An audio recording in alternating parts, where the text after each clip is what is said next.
Rollins? Yes, sir. I'd like to welcome everybody to the July school board meeting. Now my mic's, now it's on, okay. Well, I'd like to welcome everybody to the July board meeting. We don't have a student representative, so you'll have the honor of having me lead the pledge tonight. So if we'll stand and say the Pledge of Allegiance.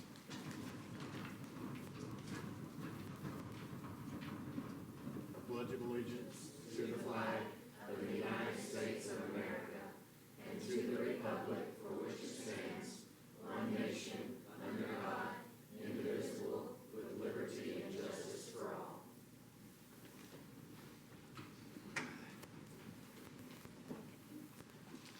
Board, you've had the agenda for tonight's meeting. Are there any changes, questions?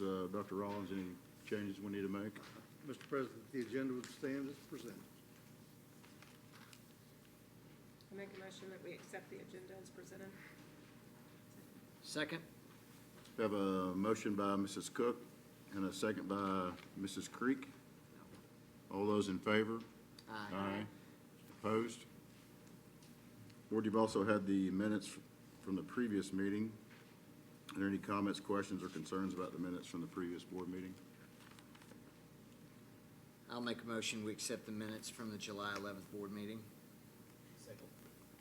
I have a motion from Mr. Luttrell and a second from Mr. Emerson to approve the minutes from the previous board meeting. All those in favor? Aye. Opposed? This is the time for patron comments. If you have any comments, questions, or concerns for the board, just come to the podium. Be brief with your comments. State your name. Just understand we can't take any action on them tonight, but we would love to hear from you. Dr. Rollins?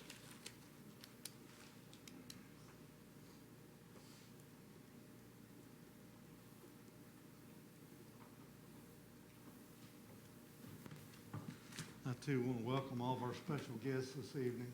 We're going to have a great time together, just talking school. So, Mr. President, as you and I visited this morning, it's time. It's hard to believe we're in the middle of July, but this Thursday we welcome our administrators back and begin our preparation for the new year, kind of thinking, planning, visioning together, and hopefully continuing the great work that our teachers and principals have been doing over time. If you look in tonight's agenda on page 12, I'll just use that as a reference point to talk about some of the upcoming meetings.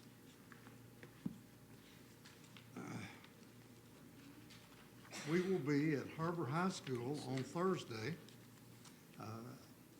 beginning at 8 o'clock, and there's a document at your workstation that is an effort to kind of set the tone, to cover the scope, if you will, of work. We will continue to build on our staircase. There's been a lot of research over time. The various consultants that we brought to the district, very importantly, the work that we've done with the local businesses, the Northwest Arkansas Council, our chambers of commerce, et cetera, point to the power and need for application of learning. The theorists that we've had in front of us remind us over and over again what the world's interested in is what you can do with your learning. So to me, it's a natural extension to see us really delve into and work with our corporate leaders, our industrial leaders, et cetera, to make sure that we've done yeoman's work in terms of trying to get kids career ready, all along moving through innovation, personalization of learning to a higher order skills. Dr. Gene Bottoms has been in this district many times. He is a well-renowned leader in application of learning across the United States. And he has left the Southern Region Education Board after some almost 40 plus years of service in that area, but he continues to serve in terms of trying to advance the cause of preparing kids for what he's referring to in quotes, new collar jobs. And to me, that really paints the picture of trying to elevate what our traditional career and technical ed has been over time, use the sciences of technologies that's coming forward with the idea that we could better prepare kids to meet the workforce needs of today and tomorrow and in the future. So that will be very important work for us, and you'll see that addressed throughout the planning. So as you look at the staircase that the teachers of the Springdale School District put together over the last almost 40 years, that next landing would be application-ready learning. You with me? We'll see how that defines itself in the year or years ahead. Okay, but again, on Thursday, I'll have an opportunity to address our principals in the morning. Kevin's going to join me if he can to help extend that invitation from the board, and all of you are very welcome if your schedule would allow you to join us. We'll be in the seminar room at HAR-BER. And then in the afternoon, Mr. Hayes, Mr. Schaefer, Kendra Clay will carry the agenda the afternoon. And then on Friday, there will be a full day devoted to instruction. And Marcia and Maribel and Shannon will provide major leadership along with the other key administrators in the district in terms of setting the vision for the instructional program for the year. And you'll see some of that presented tonight. Next week's a very important week as we continue to emphasize literacy in the district, more specifically focus on developing reading skills in our staff so we better serve all kids. We have the Reading Institute, maybe redefined as the Writing Institute, which is a great reinforcer of reading, as you well know, and that will go on each day next week. We'll serve between 250 and 300 of our teachers in that setting. So that's the second major professional development piece that's been presented by our team this summer. We've already had our Innovation Institute a few weeks ago where we had over 700 educators participating in that event. So our team really continues to do great work, and I know you're aware of that, and you'll help me thank our instructional team for that excellent work. As you look past next week, then comes state meetings in Little Rock, the AAEA meetings. Our administrative team as a whole, or by and large as a whole, will be there participating in statewide professional growth opportunities. The following week, we begin our work with new teachers, as you can see, and then our chamber events are on the 8th of August with our middle school, secondary teachers in the morning, and our elementary teachers in the afternoon. The partnership with the chamber continues to grow. It's very strong, and we're very appreciative of Mr. Webb and his team and the business community in terms of their partnership with us. And then on Monday, August 12th, we'll be back at the Springdale High School Auditorium, along with about 2,000 teachers and support personnel, and that will be our way to really get ready for the kids the next day. So the 13th, August 13th, students return, and the school year is genuinely underway at that point. So take a look at this schedule. If you can come and join us, come and join us. We'll get you right up front where you belong. How about that? You can just help us do it. That'll be a good thing. I really do appreciate y'all, and you add so much to these programs over time. Any comments or questions about that back-to-school agenda? You jumped over the 9th. That's when you have the entire staff Yeah, together. that's the, Or was that the 12th? August 9th? 9th. the 12th is the, everybody. Yes, that's really district-level professional development. Just the It's 9th. dispersed across the district, and virtually all the schools have PD going on the 9th in their buildings. And then Monday, the 12th is the. Monday the 12th, Monday when we the bring our 12th. group together. Yeah, Thank you for clarifying. you betcha. Okay. Well, again, exciting times. And if you can, take a look at that and see if you're thinking along those lines, or if we're all together as we try to set the vision for the school year. Okay. Just a few days ago, it seems to me that we had our board members in Hot Springs. Although it was a new board member institute, we had experienced board members there as well. And the conversations I heard repeatedly is I think that was one of ASBA's strongest back to our professional growth opportunities. Pick up on that, Deb, and comments you had. Yeah, I thought they had some really strong speakers. Dr. Greg Murray was really, really good. I enjoyed that. He's very good. I thought Kristen Garner did a great job, the best I've heard her do. So I learned a lot. And of course, Randy spoke. That was I was gonna say, don't leave Randy out, that's fine. Yeah, Randy spoke.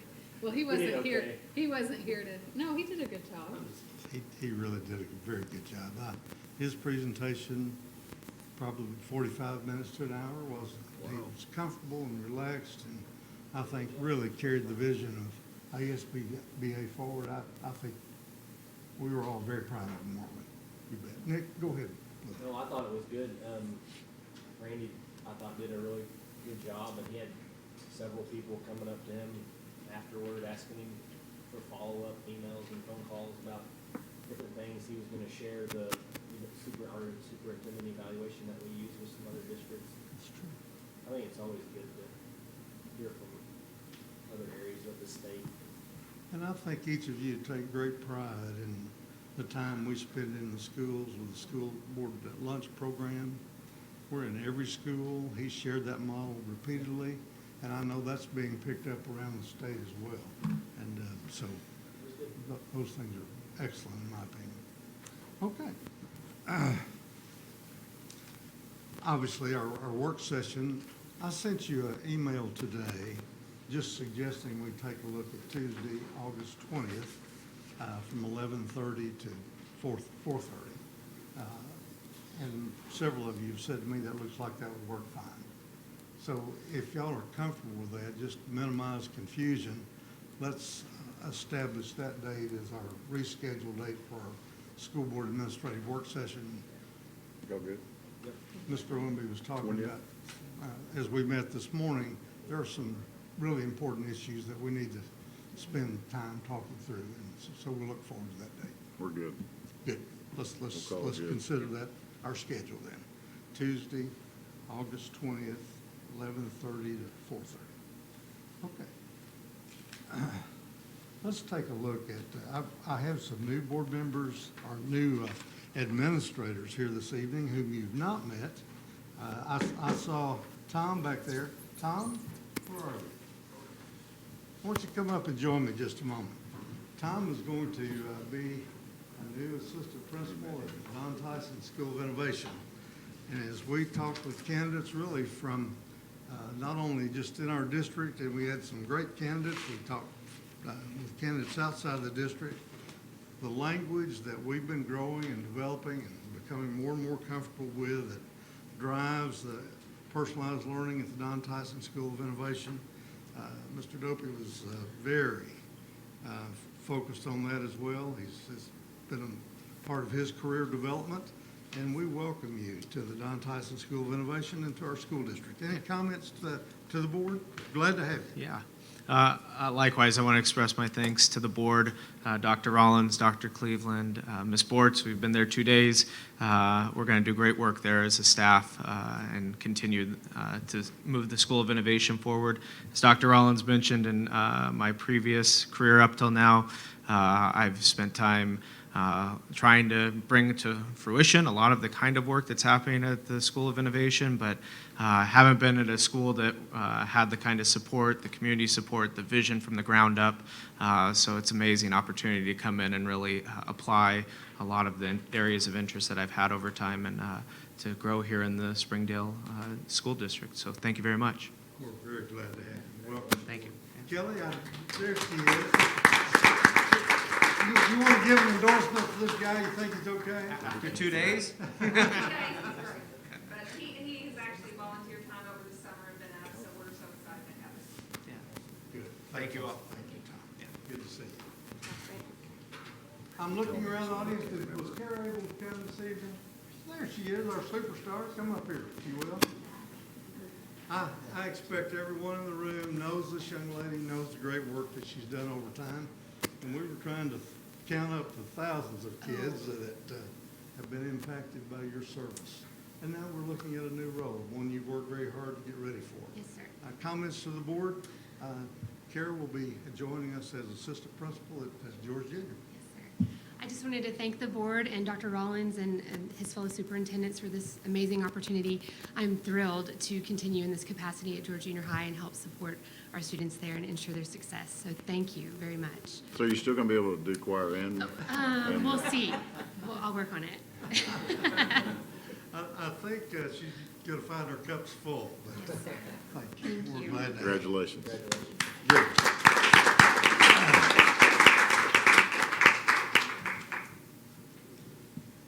I also wanted to introduce and acknowledge Mr. Donnell. Mr. Donnell's had some surgery. Is he here? There he is with all of his support system. Come up here, fella. He's been at the central office for a week and he's already on crutches. Just couldn't hold up. That's right, that's right, that's right. This young man's done phenomenal work in the Springdale schools for many years. And has been a major part of the Don Tyson School of Innovation administrative team. And now he will be looking at this major area of pupil support. And it covers a lot of areas. It absolutely does. And he's going to be phenomenal at it. And the evidence of that's already present. He just been on the job a few days. Your comments? I want to thank the board. I talked to you two earlier, and I really mean what I said. It's, I want to thank Dr. Rollins. What an incredible opportunity to serve all the kids in Springdale, and I'm just having a blast doing it and learning something new every day. So, wonderful. We're glad for you. That's almost as long as Coach Malzahn. Coach Mal, I've told y'all the story before. Coach Malzahn, a lot of buzz in the community. The Rotary Club wanted to hear him, couldn't wait to get him there. So I finally got him to the podium at the Rotary Club, and I think he spoke 37 seconds, Mike. I believe that's how long he spoke. That's funny. That was good. Thank you, Good sir. job, son. Thank you. We're looking forward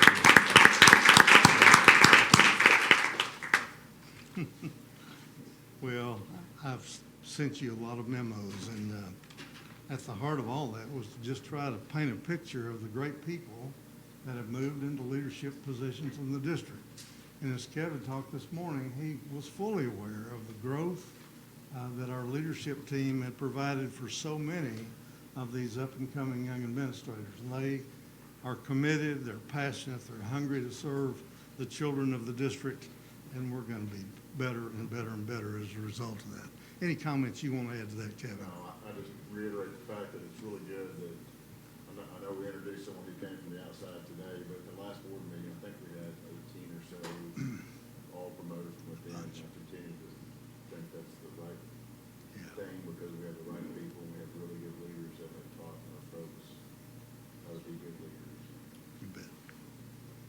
It'll be an exciting year. Yeah. I think all of us really agree our leadership team right now is in really good hands with our professionals we have. Just good people make all the difference, and we all know and understand that. I've also placed in front of you summary positions from the American Association of School Administrators regarding current and upcoming legislative agenda items at the national level. I want to thank the board again for allowing me to be a part of the governing board of AASA and participating in the national meetings. There's one in the summer, there's another again in the spring. Y'all been great about that, and we had that experience just a few days ago. About 300 superintendents from around the country gather together and really listen to the national perspective on upcoming issues, and then we have a chance to go to the Capitol, to Capitol Hill, and visit with our legislators. And I've told you many times, our legislative delegation, they're just phenomenal to me, and I'm sure to each of you when you're there as well. But I spent about an hour with our congressional delegation in individual meetings. I had 4 meetings on Tuesday of the week that we were there. and tried to carry the message of the American Association of School Administrators, make sure they understood it. And I think they did without question. But these are important issues, and every year, that's the nature of this work. And so I gave you a summary. The IDEA funding bill was originally addressed in 1975. And over the years, Congress has made commitments verbally to fund or to help school districts fund the cost of education for our special needs kids. And a national average is computed, and the idea would be Congress would fund up to 40% of that national spending per student. Just a few years ago, they got as high as 18%. They've slid back to 14.5%, so they're moving, again, in the wrong direction. But I was really encouraged. Senator Van Hollen from Virginia has brought a bill forward which would put in place a formula that over a 10-year period, this gap would be closed, and the 40% commitment of Congress to fund special needs would in fact occur. Our congressional delegation was very supportive of that. Again, I spoke with Senator Cotton, Senator Bozeman, Representative Womack, Representative Westerman, and quality individuals, each and every one of them. And so my hope and belief is that they will help us keep the focus on IDEA. It's really interesting. As you know, Mr. Womack plays quite a role in the budgetary process at the national level. And he kind of uses that opportunity to be a really great teacher and mentor to individuals like myself. But Mr. Hayes' homework is to try to get a better handle on the number of zeros in the national budget. I don't think we're quite there yet, but we're working on it. But as you're well aware, the national budget represents trillions of dollars. And 75% of that budgetary amount is really formulaic. It's on autopilot, if you will. So all the conversations about adjustments to budget and the gnashing of the teeth and the worrying about whether programs, sequesters are in place or whether caps will be put on the various categorical fundings, et cetera, at best applies to 75% or 25% of that amount. But in reality, it's not even that large because 60% of the 25% is the national defense budget, which again is a formulaic expenditure. So the balance, about 40% of 25%, is what the ongoing negotiations are about each and every year. And again, it represents a great deal of money, don't misunderstand me. But to put things in perspective, that kind of conversation might help a little bit. Steve's really good to go through those kind of things with us. So the appropriations bill is back in front of Congress. 2019 was a relatively good year for the federal education budget. We moved away from the limitations on spending that the sequester had brought. They raised caps and gave a modest increase to the U.S. Department of Education in terms of additional funding. My hope is that they'll continue that pattern if at all possible, and we'll see additional monies come into our schools. So those made for some good conversations. This piece on E-rate really is important to us, and the E-rate budget, at a minimum, is about $4 billion a year. And it's the districts, it's the nation's technology program for school districts. That funding pattern, which has had its own funding stream for E-rate, or the district's technology program, is now being at least looked at in tandem with the rural health education programs of the country as well. That is a worry to those of us who really want to try to protect and make sure that the monies that have been in the E-rate money that flows out to the schools to support all the initiatives of the schools is held intact. If you put it under one cap, then you've got rural health competing with E-rate, and there's going to be winners and losers in that process. And we all know health rate costs are going up, going up, going up. And so that could easily place more pressure on the technology programs. And so we had that conversation, and they seem to understand the issue, and my hope is they'll continue to help us with that. Higher Education Act is up for reauthorization as well.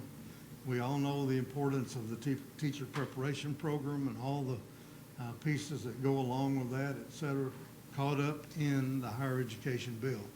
And so we had an opportunity to talk through the importance of reauthorizing higher ed, just like we do monies flowing to the public schools. So I've given you some summary points to look at there. The child nutrition bill obviously is important. They're talking about, and I don't have enough information to be able to explain to you, but they're talking about increasing the meal prices, especially the school breakfast program, of about 27 cents per meal. That's a pretty significant increase, given the fact, you know, when we make adjustments in the school lunch cost of our district, sometimes it's a nickel, sometimes it's even less than that.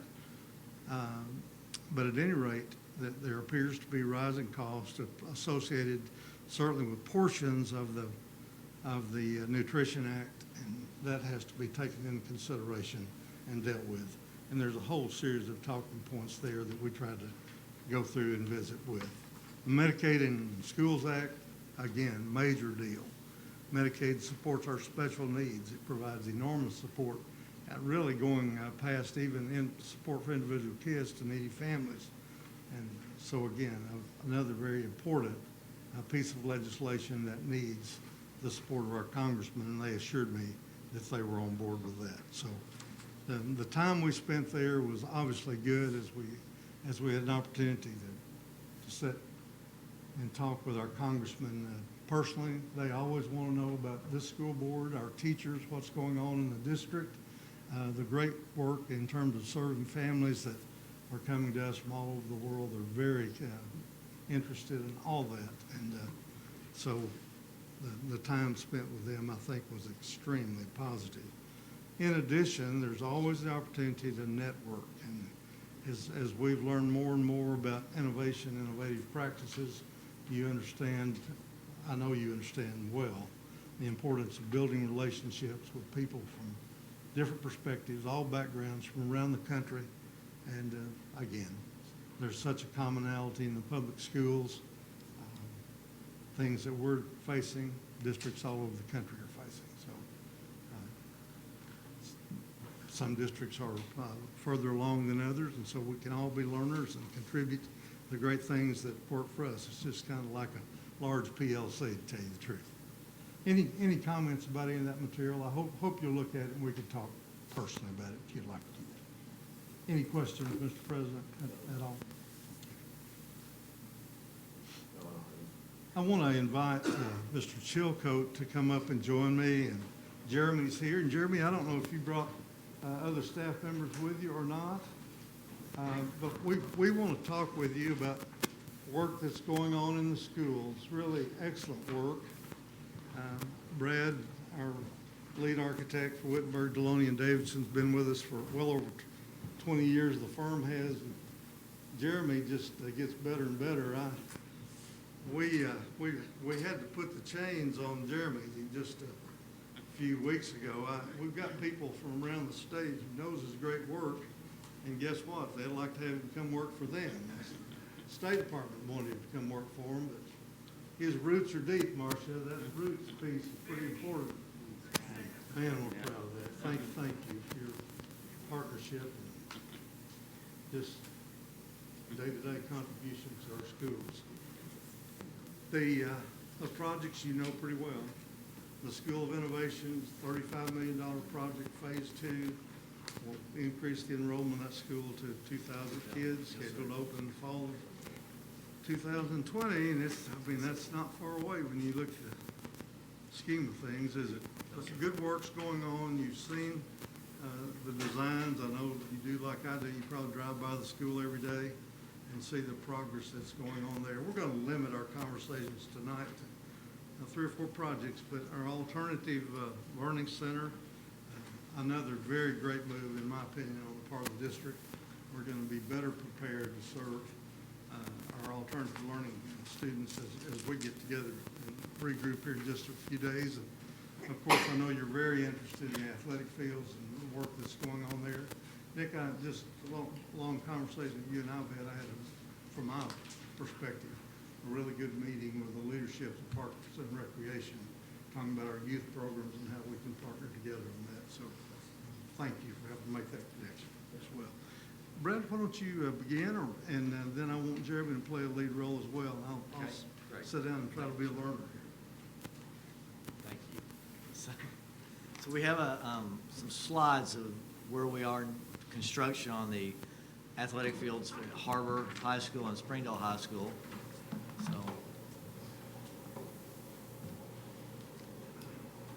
I was looking for the laser light show. Okay, here we go. They made me practice, so I hope we're okay. So this is a rendering we've done HAR-BER. Just Dr. Cleveland wanted to show somebody outside the district, so it's something that's looking at the softball field and the baseball field behind. So now, just to bring everybody up to date, here's the site plan. This is a master plan from years ago, but it still holds true. Baseball field, softball field, tennis courts, slightly different design, but it was designed and completed a few years ago in the track. So we're going to focus on the construction in this area right now. Push the button, there we go. So this is entering up the drive next to the indoor practice facility. You'll see that they're doing some site cleanup. The baseball field, the fencing's up, the lighting's up, and the scoreboards are up. Jeremy, the district installed the scoreboard, is that correct? Correct. Okay. Ball and Shell is installing a few more sidewalks throughout the site that over time had some issues or places where some more sidewalks were needed. Some final grading is being achieved on the site here. Topsoil's put in and sod will follow. Again, we did initial grading on the site back when we built the campus with HAR-BER and Hellstern, but it was never, the infrastructure is put in and now they're tying into that with all the stormwater. So a lot of the funds for these projects were put in back in the original construction. So if you start comparing the two campuses. Again, some additional drainage put in, reworking some of the irrigation systems. Jeremy, is that correct? Correct. And again, more sidewalks, button work.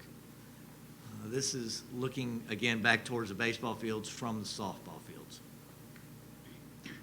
These are the dugouts that the district has built in partnership with Baldwin and Shell, backstops. The dugouts, all the dugouts are very similar at both campuses on both sets of fields.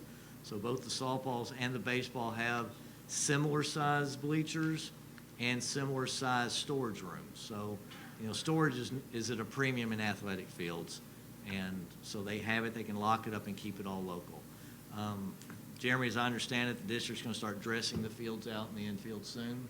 Yeah, correct. As soon as the sod goes in, we'll work on conditioning the fields and getting all the crushed brick in place and then once that's done, then we'll finish up with fencing.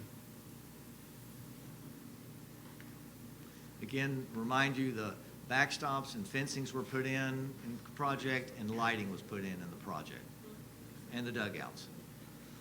You can see in the background, here's the bleachers and the scorers box up top, which is similar to the ones we put in at the tracks. Again, a close-up of the dugouts, the fencing work that's being done, some of the fine grading, and some of the concrete work. Excuse me. Again, you can see that Ball and Shell is putting in sidewalks in various areas that need it throughout the campus. So that's good. This is a large paved area that was put in by Baldwin Shell and the framed bleachers that were put in. They're seating for 200.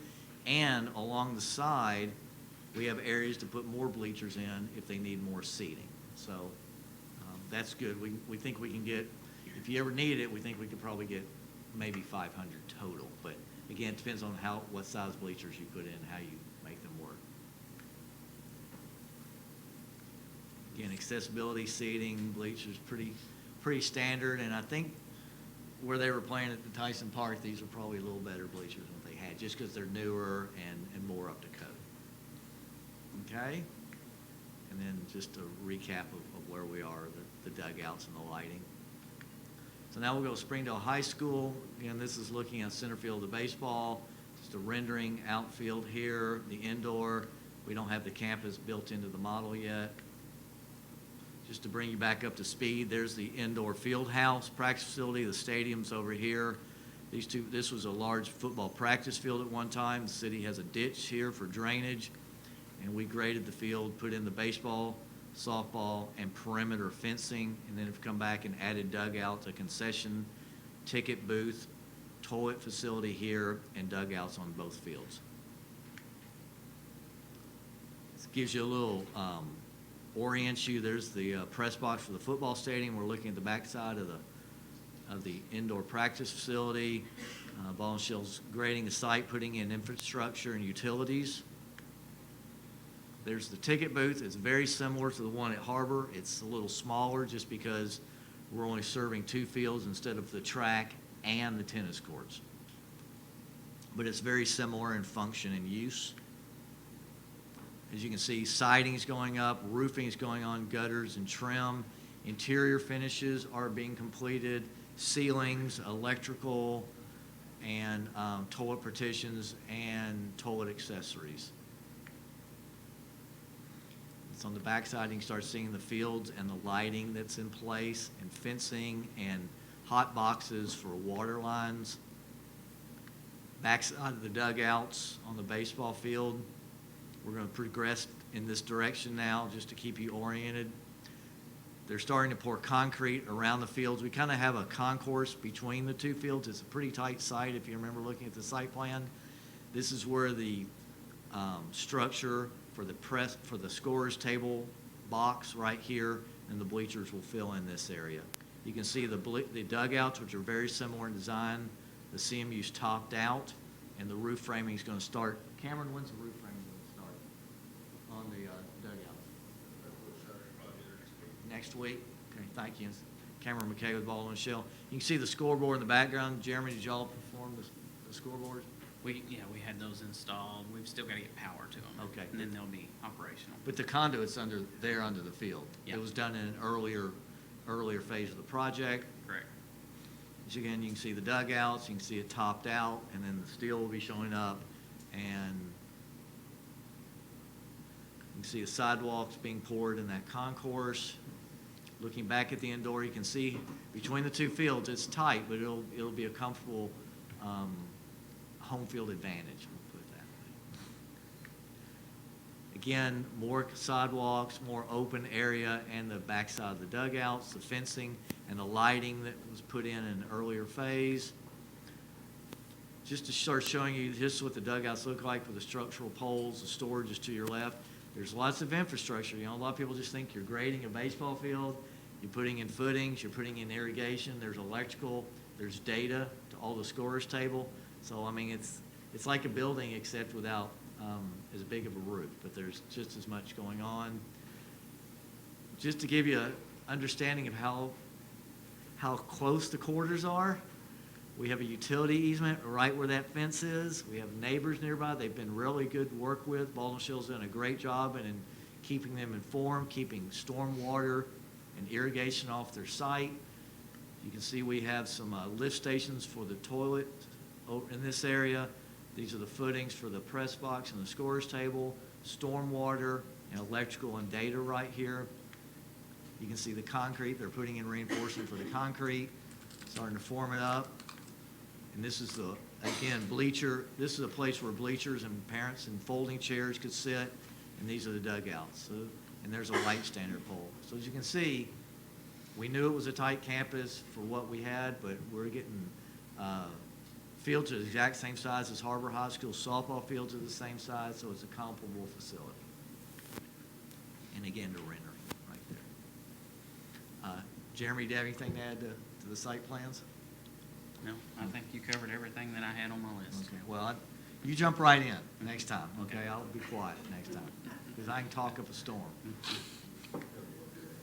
Turn back around. So, you want to take over this part? I'll do as little as I can, as you want me to. Yeah, I mean, SOI, Phase 2, all the steel's up in areas A, B, and C. There's A, B, and C. The interior and exterior walls are complete in areas A and B. Here and here. And we're also installing 44 roof curbs in area A and B. And then the units will be delivered July 22nd, so we can get those installed, and it'll be a heated and cooled area. They're doing fire sprinklers, electrical, plumbing, HVAC. All of that infrastructure is going in areas A, B, and C. This area here where the dining is and student academic, and this is kind of our arts center of the building, and area C, academics, and our culinary kitchen and business lab right here. And then the roofing material, it's all been delivered, and it'll start the install next week on those sections. So I believe most of the board members have seen the design, but we're going to go through them very quickly, and then we have a quick video we'll like to show you, which I think will really be informative. So again, these are the career labs, industrial maintenance technology, welding, and diesel. This is a slightly revised plan. We have a band and choral here, this Performing Arts Center, 1,200 seats, and a physical education space. Upstairs, TV studio, science labs, and science labs here. Again, just to remind you, the outside of the building, this is the east entry. This is the career entry. Looking back, keep these forms in mind when you start watching the video, and you'll start getting a sense of what the building's looking like. This is the Performing Arts Center. We have a circle drive down about where the current circle drive was. Lobby of the Performing Arts Center. Looking into the dance studio, this will be a multi-purpose space for dance, cheer, and functions during events. This is the courtyard, looking back at the original Phase 1. This is our two-story seminar space, collaborative space in Area B that Jeremy was talking about.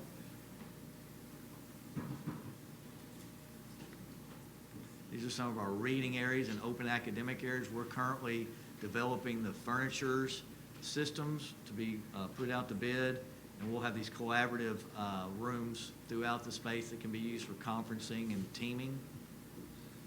We're working with Ms. Bortz right now and her staff to develop the furniture system. This is the career corridor where welding and industrial tech is happening. We're trying to pick up a little bit on the industrial vibe, like a welding shop, but yet keep it educationally focused, as we're blending the systems. And this just in the welding lab. We have some collaborative learning in the corner so teachers can pull out for breakout areas in the corner of the rooms. And we have a tool storage space over here. It's kind of being set up as a mini classroom for a quick stand-up review. So our Performing Arts Center, we have a very elaborate sound system. We have some LED lights in the wall panels that are controllable and color controllable by the students, so you can actually design the color in the walls to match what the presentation's doing. So it's called total immersion, so it's not just about what's happening on the stage at the presenting opening, it's about what's happening in the house. And then this is a video that Dale Scarborough, who's our contract administration at our firm, takes one of these about every week or two and are distributed to Dr. Rollins and Dr. Cleveland and Jeremy and his staff. So, as you see, this is the parking lot that's on the south side. You're seeing the Performing Arts Center slab being formed. They're running all the conduit. This is the career area that we just showed you where welding, industrial tech is in this area. This is area C, as Jeremy was describing. That's the existing gymnasium.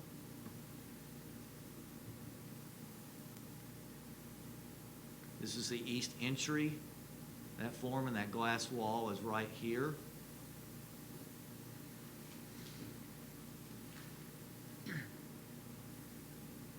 can start seeing that metal studs are going up on the exterior. Concrete block is put up around an electrical area. These are the rooftop units that Jeremy was talking about. They're gonna, as I understand from Baldwin Shell, they're gonna get those in so they can get the building climatized as soon as possible, so they don't have to come back and do that later. And this is the dining on the corner.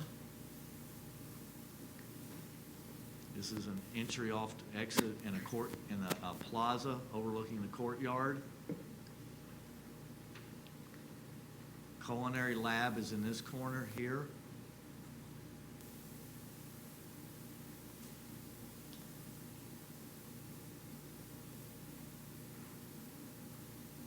This pulls away again. This is industrial tech and maintenance, welding, diesel mechanics. This is the performing arts. I paused it, but I caused it to kind of, it doesn't like it, so we're just gonna let it fly around. You can start seeing the circle drive being developed. Parking lot over here, Lakeside Junior High. Again, you own the site right down to that tree line, so this site is designed to be a comprehensive high school campus, however that develops over the years.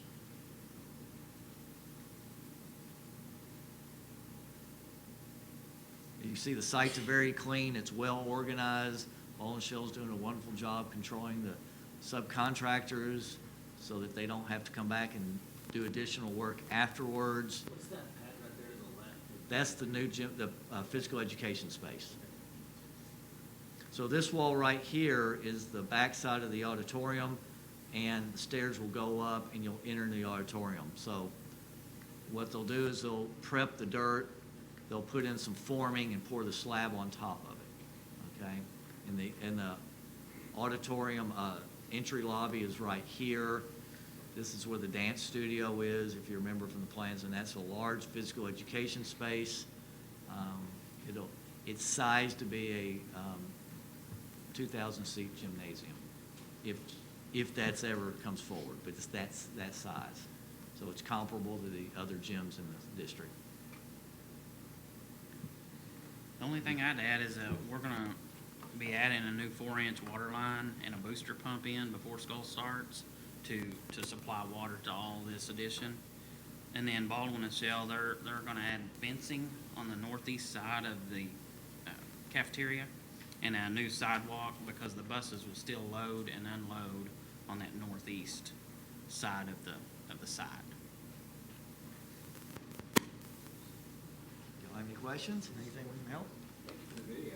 You're welcome. Yeah, that's, we have slides and you see guys working, you see electrical going in. It's very informative, but this just tells a great story. So it's good to have. What's that? That's all I have, Jeremy. Anything else you want to add? Well, at Springdale High, we're adding the tennis and the concession, and I've got in your packet a few photos. We're just getting started with Flintco. All the dirt work's done on the slabs, on the dirt work for the new tennis courts and the shot put. And then they've got the plumbing started on the new concession, and then we had to cut the parking lot down by the band to get our sewer lines in, so that's under construction now.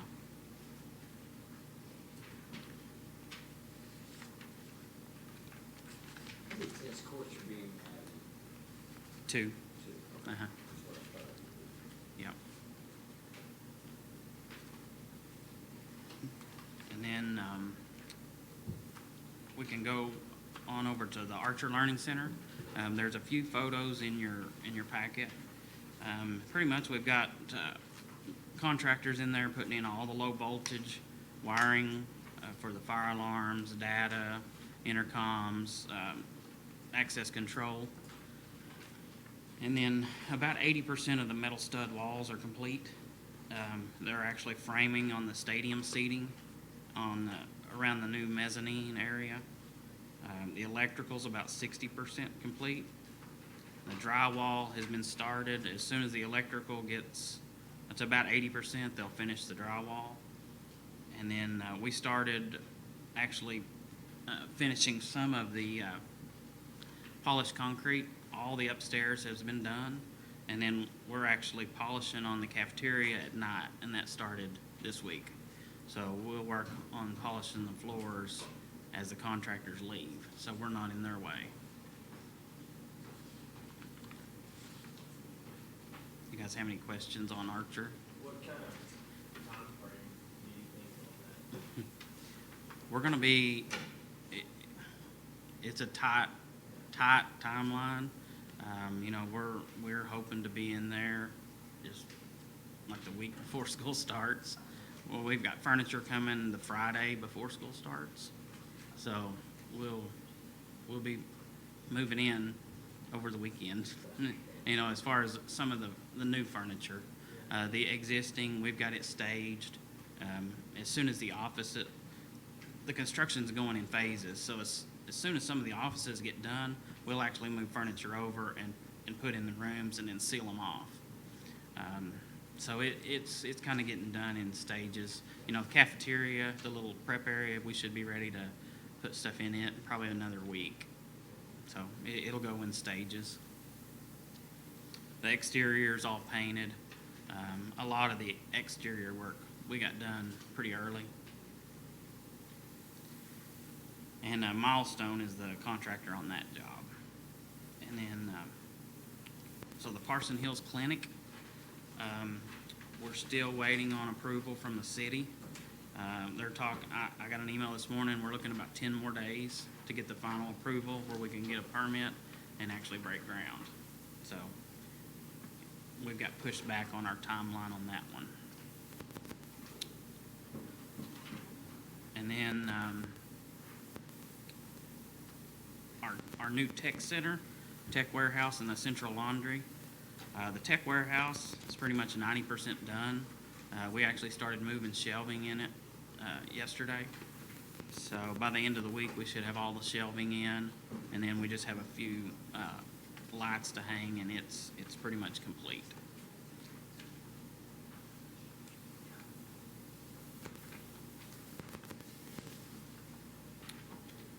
How many buildings are there? 3? 3.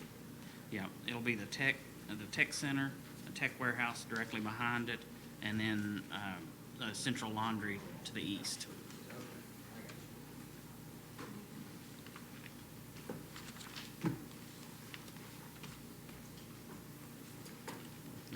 That's all I had, unless you have any questions. Gentlemen, thank you very much. Great job. Great job.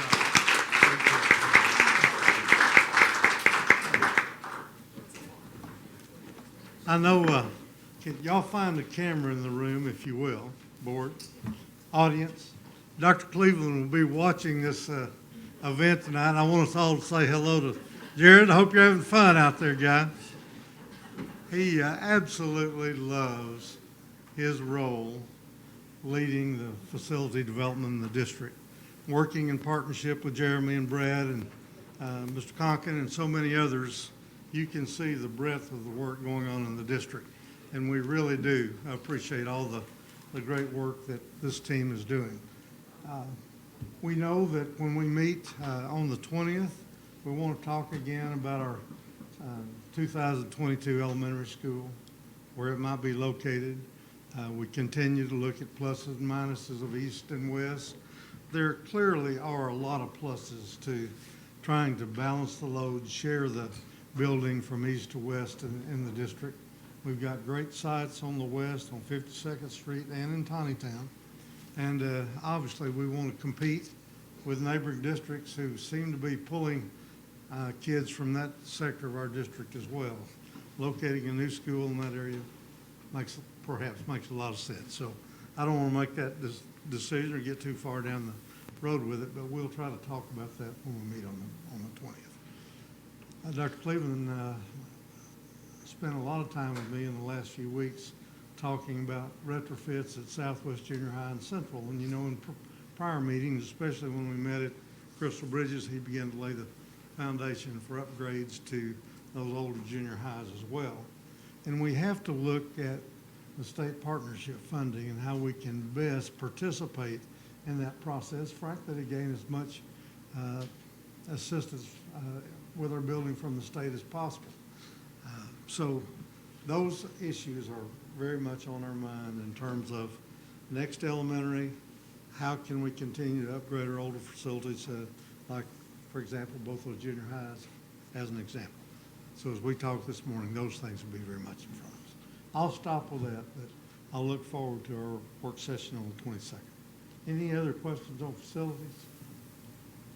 Has Jared texted you or anything, guys, in terms of they forgot this? Okay. All right. School construction update. I've talked about the AASA. Any questions in my area, Mr. President, before we move on?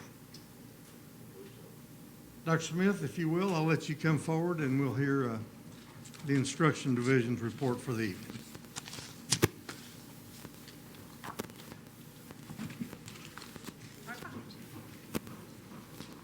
Thank you, Dr. Rollins. If you'll notice, the first slide you see says thank you, because I wanted to just let you know that Ms. Tischer and Ms. Childress have started July 1st. They were actually working way before then.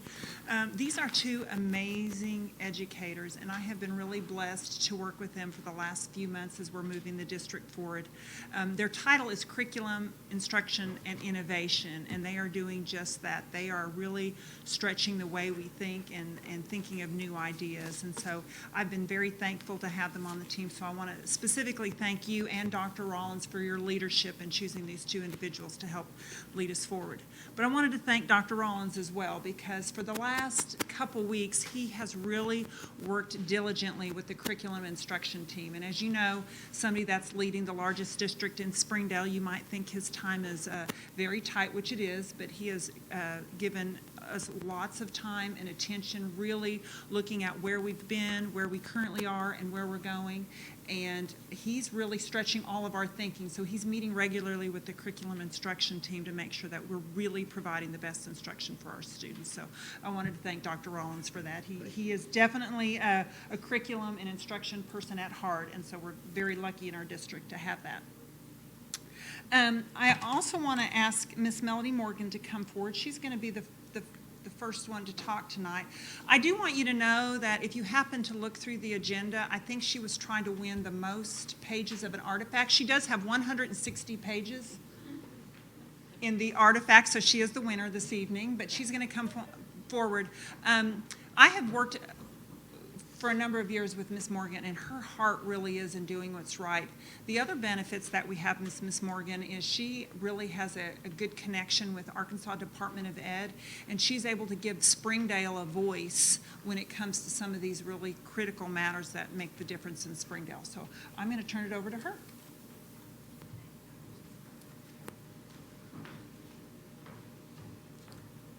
Thank you, Dr. Smith. Good evening, members of the board, Dr. Rollins. Yes, I am responsible for your light reading in your July board packet. And we also have that in a digital format, but that's just to take care of you in case you don't have that accessibility at home, so that you have a copy of each of our schools' school improvement plans. So just to give you a little tiny background on this, and I know I do this every year, but for some of you it's new. That is the work of all of our schools, and we include Archer as one of our schools in doing a school improvement plan.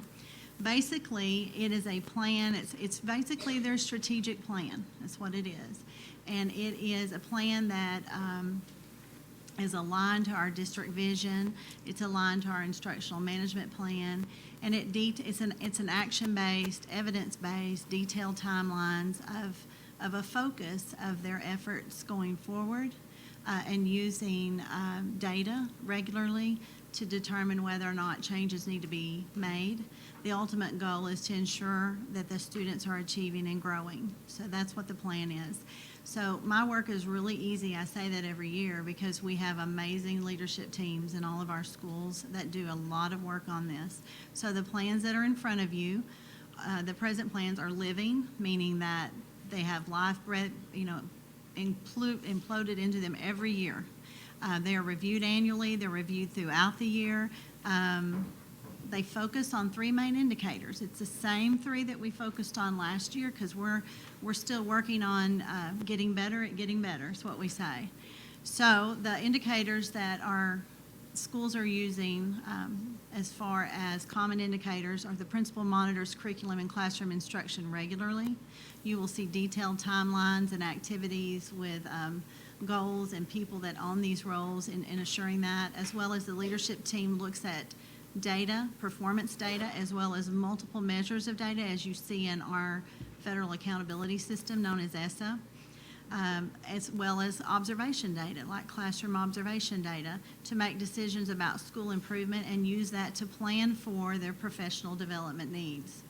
Also, one of our common indicators in all of our schools is to work effectively and equitably with racially, culturally, linguistically, and economically diverse students. And so that may be unique given the situation of the school and the demographics they serve, but this is a common indicator across all of our district schools in order to make sure that we're bridging any gaps we have with families and community. So any questions so far about the plans that are presented in front of you? We publish these, we're required to publish these annually on our district website. We're also required to have board approval of our plans. So that's why they're included in your evidence packet. Okay, so tonight, did you have a question, I was Mr.? just kind of curious. Okay. I don't know, how many pages did you say she had, 160? Is there a summary that comes out of all this that's a Yes. little less than 160? This know we is, got a I full did page. summarize them for you and condense them. This is the summary. Did not. Because if I printed their full plan, some of them have every bit of 20 pages of a plan. Remember, it's their strategic plan, so I have condensed them to the point that if I do any more condensing, you won't be able to see anything. So, yes. Now, what I can do, when it's the time, is I can make it available to you electronically where you can access it digitally, or we can still mail it. That is totally your decision. I got it. So what I would like to ask the board for tonight is a motion. And it's basically, you can do a twofold motion. In addition to approving the plans as they were presented to you, we also are required to have your approval for our statement of assurances. And basically, just to summarize that, the statement of assurances is how they define the legal expectations of how we allocate and disperse our federal dollars and funds in accordance to law. So it was included in your packet, and so it's basically saying that we are going to comply according to law and how we disperse federal dollars and funds to our schools and ultimately our students. So if you could make a motion to approve the plans and the statement of assurances, that would satisfy the requirement. You can do one motion with twofold.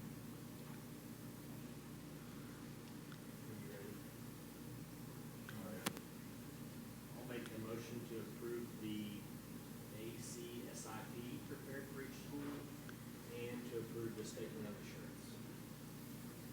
Thank you. So we have a motion by Mr. Emerson and a second by Mrs. Cook to approve the plans that Mr. Emerson described. All those in favor? Aye. Opposed? Thank you very much. Thank you. Thanks for your great work. The next two items on the agenda, Ms. Childress will be bringing forward the summer school plans and also the Homegrown Institute. But I would also like to just take a moment, if we can all congratulate Ms. Childress. This is her first school board meeting as assistant superintendent. So if you could help me.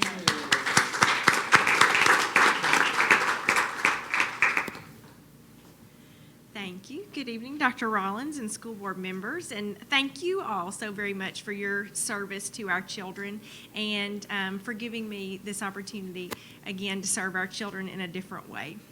The first item I have to share with you tonight is in regards to summer learning opportunities for our students.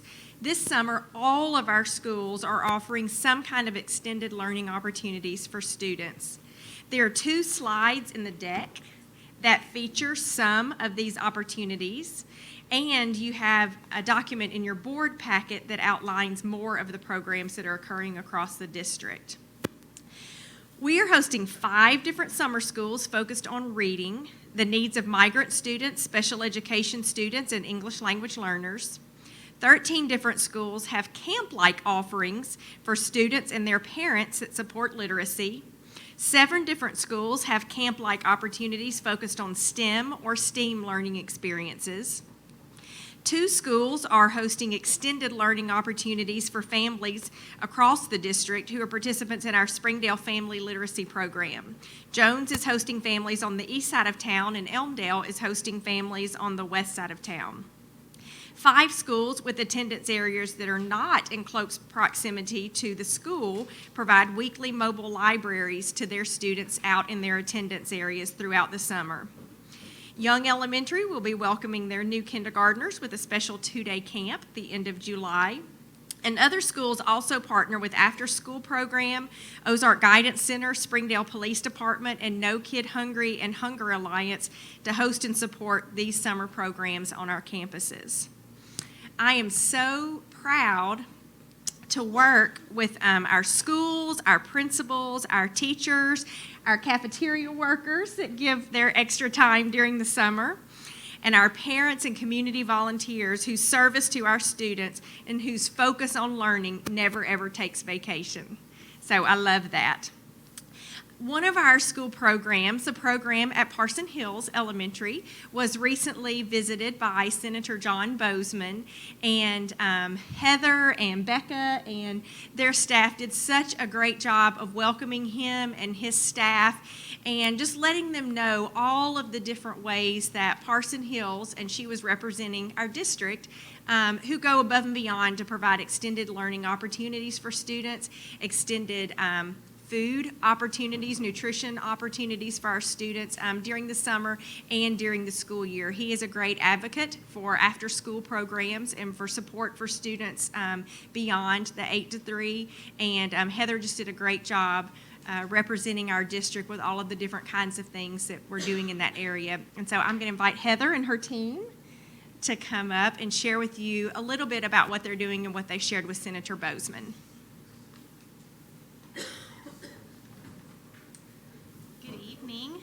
We have some that are kind of bashful, so I think they're slowly making their way forward. We just want to first thank you, Board, Dr. Rollins, for allowing us to share with you a little bit about our summer programming. At Parson Hills, it's very near and dear to our heart to take care of our students all throughout the year, especially in the summer. We want to make sure that they are well nourished, that they have books to read, and just that we're still there for them. A lot of our students of high poverty, summer can be a scary thing, a high time of stress for them with 3 months without that support. So we want to share a few of those programs. One of them I want to share with you, we don't have representatives to talk about this today, so I'm just going to briefly share a little bit, is our partnership with Ozark Guidance Center. They are very dear to our entire district, not just Parson Hills. We host them 2 days a week at our school this year, but it's not just for our students, it's for, they pull for 5 different schools in our district. But they work with some of our highest needs students that are really having trouble with social regulation, and they do a lot of fun programming activities, tasks to work on the social emotional learning skills. So that's really important, especially keeping them in that routine throughout the summer so that they're able to transition back to school in August much more smoothly. Also in that top corner, you see our food pantry. We have partnerships with church groups and several different entities that help us keep that food pantry stocked so our kids can have food outside of our school lunch program and even on the weekends. And it is frequented it's very frequented by our families in the neighborhood. I don't have the clicker. Do you have it? Oh, you're clicking. Okay, thank you. Just got me covered. And next I want to recognize Tanya Martin. She is a 4th grade teacher at Parson Hills, and she's going to talk about a day camp that our exiting 4th graders, some of which she had, went to, and they are our incoming 5th graders.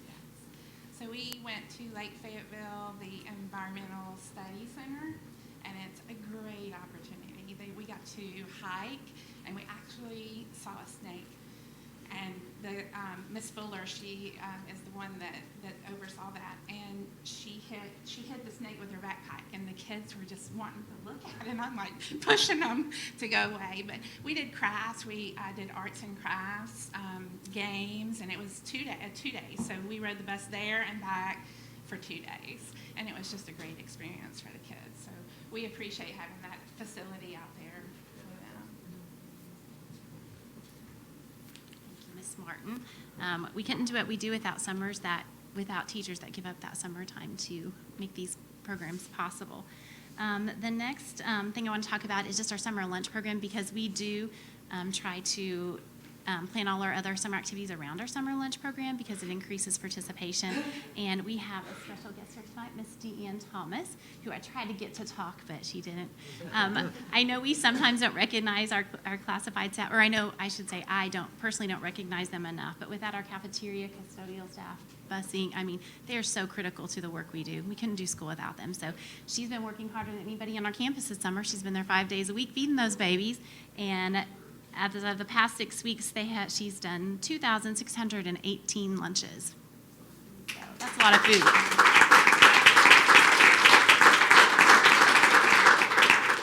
And she does it with a smile. She even dances with him sometimes. That's really good.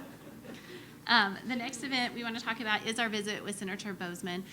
This was a great event for us because it gave us the opportunity to advocate for our children. He really attentively sat down, listened for probably over 30 minutes, not just about our summer lunch program, but also about our SOAR after school program, our tutoring after school, extended day. He's been involved with the 21st Century Grant, which is how we fund our after school program through Camp War Eagle. And this is our last year of that, so it's really important that we continue to bring in support for that.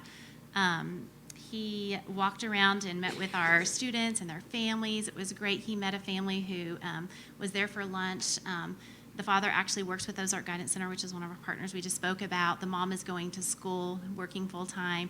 So he got to hear personally how families trying to better themselves are benefiting from the summer lunch program. And the thing I loved about it is it wasn't just our babies. Of course, he met a lot of our families, but we had families from other schools in the district. The Juvenile Detention Center brought in a group of teenagers that they're working with in one of their programs, and we're feeding those high school students. And of course, we had students from all across. We had a homeschool family that was there for lunch. So I think that was just great for him to see that total community involvement. We just love all kids. We take care of all kids in Springdale, right? We also shared with him some of our student achievement data to show how these programs throughout the year, whether it's summer, after school, really improve academic growth of our students. Advocating for our students is a year-long job, and he is a strong advocate for the Hunger-Free Summer for Kids. Got to get it right. Hunger-Free Summer for Kids Act of 2019, and we just appreciate and value that he is helping support food, easier access to food for students not just in Springdale but across the state. And we actually invited him back when our school-based health center, Jeremy was talking about, is finished, so hopefully he'll be back to see that. And that is also funded through grants. The next thing I want to talk about for our summer programming, this program started several years ago, but it just keeps growing.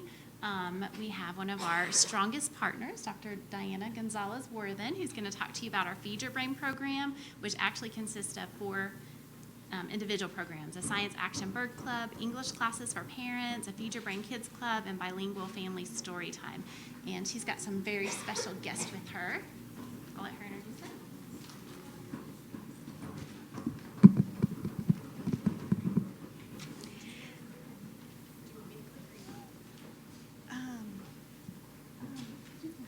Thanks.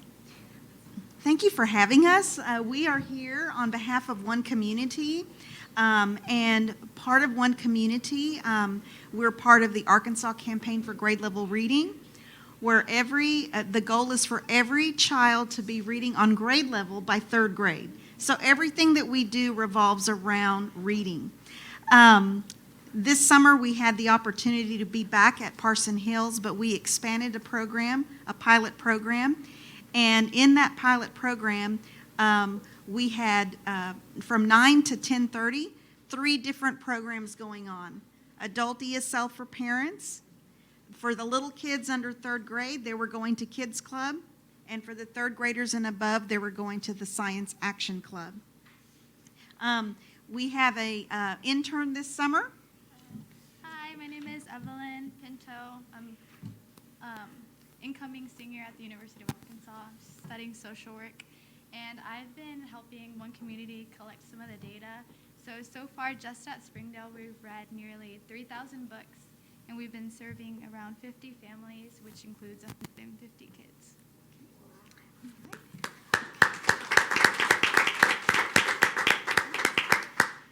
So now we have Science Action Club.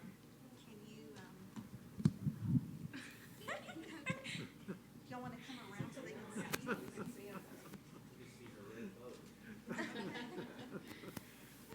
Hi, my name is Daylin Soto. Hi, my name is Miriam Dominguez, and we're a part of the Citizen Science Action Club. Right here on the picture, on the corner, on the bottom corner, we were doing an activity, one of our many activities that we do in the Science Action Club. We were identifying differences in two familiar birds, like their different size beaks and their different color feathers. And in that picture, I'm holding binoculars, and I'm looking for birds, and we use this app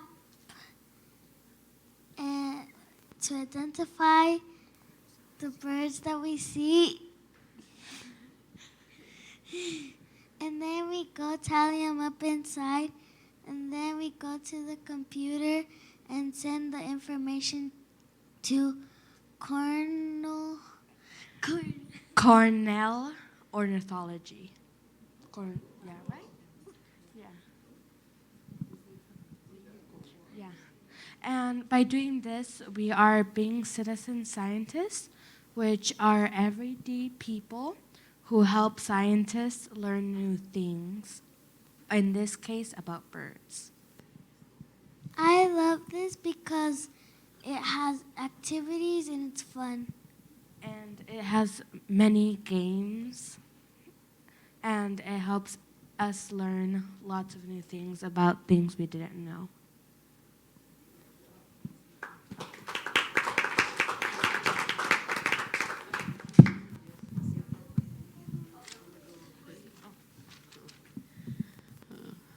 Hi, my name is Angel Lopez, and I am a third-year student volunteer leader for a Science Action Club.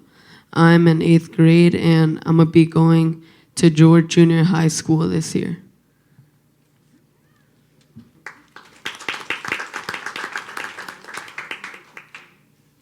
Hello, my name is Miriam Garcia. This is my second year on the summer program, Feed Your Brain. Last year, my family read 230 books, and they participated in Arkansas Fest. This year, I bring my sister on the program. I love this summer program this year because they have a different programs at the same time. We have ESL program, and they help me to learn more English, to help my kids for the homeworks, and also my kids, they have a science club at the same time, and my two little ones, they are on the kids club.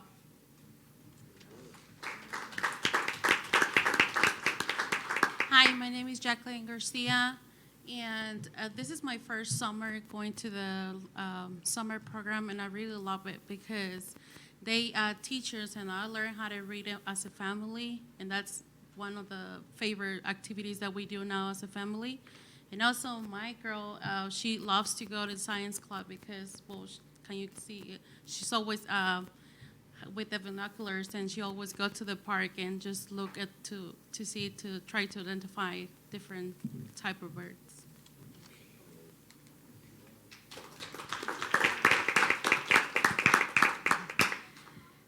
Hello, everyone. My name is Lourdes Lopez. I am parent leader facilitator, and I have been with one community 6 years. And in our program, start with Feed Your Brain, Alimenta Tu Cerebro. And then do reading tips, make prediction, and read bilingual book like this.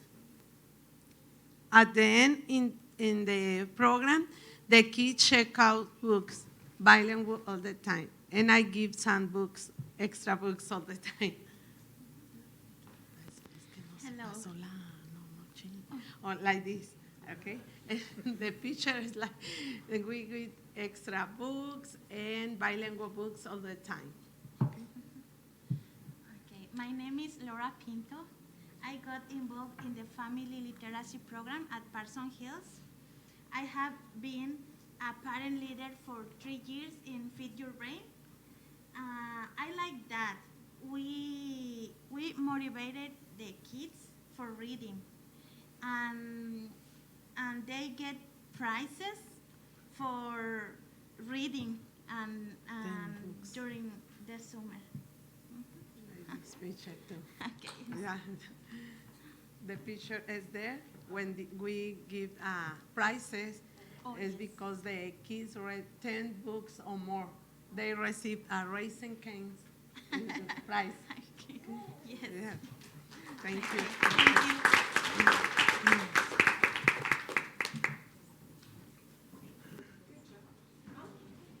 What's the app that they use to pick your birds out? Merlin Bird ID. The program is part of the, we learned about it through the Arkansas Out of School Network, the after-school program. It's with the California Academy of Sciences, and they're partnered with Cornell Ornithology. And so, yes, that app tells them exactly what to look for, and so they're identifying. That's exciting. That's very cool. I wanted to introduce our next guest because she's very humble. She won't talk about herself much, but Dr. Rollins spoke earlier about how we build our own people. This is definitely an up-and-coming leader in our district who is very committed to Springdale. This is Miss Becca Wood. She's currently an instructional facilitator, and she's going to talk about our No Kid Hungry event. I have a video that we're going to share with you later because it's not going to work in here. But these are just a few pictures of some of the fun that we had. The national organization No Kid Hungry reached out to Parsons Hills to plan an event to support our summer lunch program.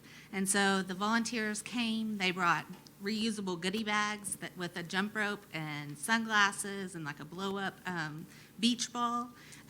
They provided opportunities for the kids to get this cool like airbrush tattoos and like professional face paint. I mean, it was beautiful. They had just stuff all over them. One looked like a snake going up his arm.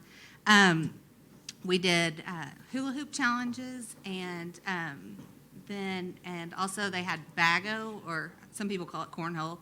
But some of the kids didn't even know how to do it. They were overhanding it and chunking at each other. And so we got there and we had little challenges with them. One of the students even ended up with like 6 hula hoops going around. You know, our little Marshallese girls, they really got into that, and they could really get with the hula hoops. Our SOAR after-school program volunteers, they came and volunteered. We had a live DJ. Jason Sewell from Good Day NWA recorded a live cooking show with fresh, like healthy foods on our stage while they were eating their lunch. So it was really a good opportunity for kids to see us having fun and a good time for us to build relationships with them and their families, and then even other people from the community. So we'll share that video with you. It's really got some cute pictures. Thank you. Miss O is going to talk about our story time. Yes. So I have the honor of speaking about our summer story time and book checkout. So this is the second summer we've done this, and it's honestly all voluntary. Our teachers volunteer to do it, and we were contemplating doing it again this year, and our teachers sort of revolted. They're like, no, we got to do this. We have to have our kids have access to books, and not only books, but just that relationship building. We have kids knocking on our windows from when school gets out that following day. They're like, hey, when are we coming back, or can we come in? And so this gives them that opportunity to do that. So after families enjoy lunch, they have an opportunity to join the teachers in the library to do story time, checkout books, and some other planned activities.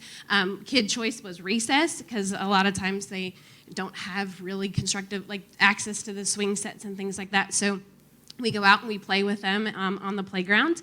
And so our goal was to have them have access to books, as well as maintaining those reading skills and having those strong models of readers, and then encouraging the deeper love for learning. So we are truly blessed to have teachers who are passionate about connecting with students and families.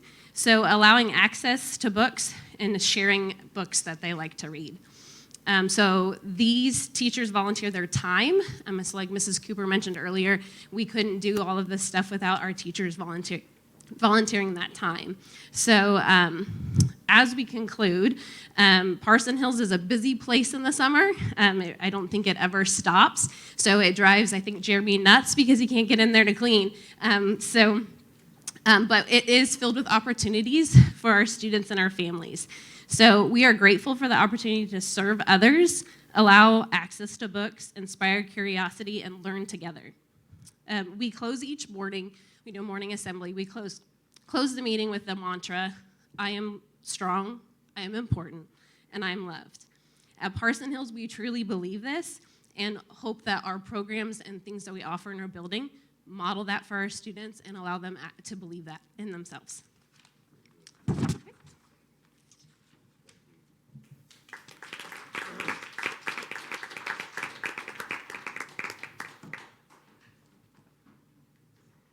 Just one last thing, and we're concluding. We do have some students, and not just Parson Hills, but there's also some students from Jones Elementary, and right now as we speak, they are in Washington, D.C., and I think what an opportunity for these students. So here's just a few of the pictures they've sent us, but check out, the Camp War Eagle sword page.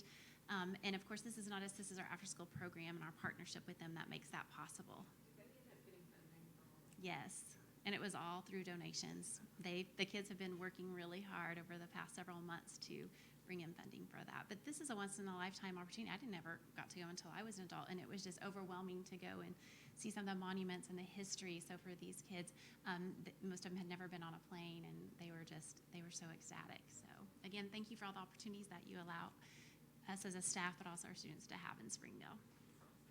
Come stay with us just a minute longer. You shared these wonderful initiatives, engaging kids in school and learning and fun activities and so forth. Talk to us about how, in your opinion, that's affected student performance. Y'all had a great year academically at the school. Let the board hear that. Yes. And we shared that with Senator Bozeman when he came. We really wanted him to see the impact of all these programs and engaging the whole child and taking care of them with their health and their nourishment, after school, extra extended time. And we haven't got our growth scores in for this year from the ADE, but this past year, but the year before, we had the 17th highest growth in the state out of 531 schools. Dr. Rollins, is that somewhere in there? Melody probably knows. And then if you factor in schools that have 80% higher poverty or more, we had the very highest growth out of, I think there were 130 some odd schools with 80% poverty more in the state.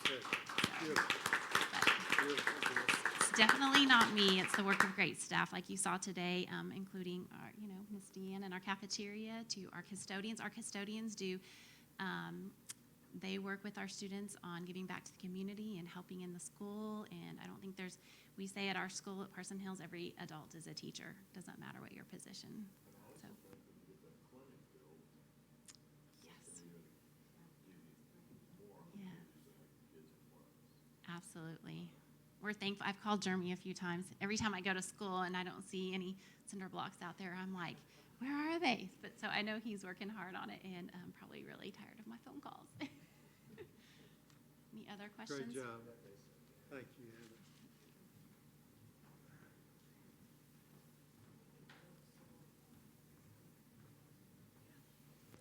And please go back and let the Parson Hills faculty and cafeteria staff know how much we appreciate their work. You all are absolute heroes for us and our children, so make sure you let them know how much we appreciate it. It's great work. All right. right, now I'm going to talk to you about our Homegrown Institute.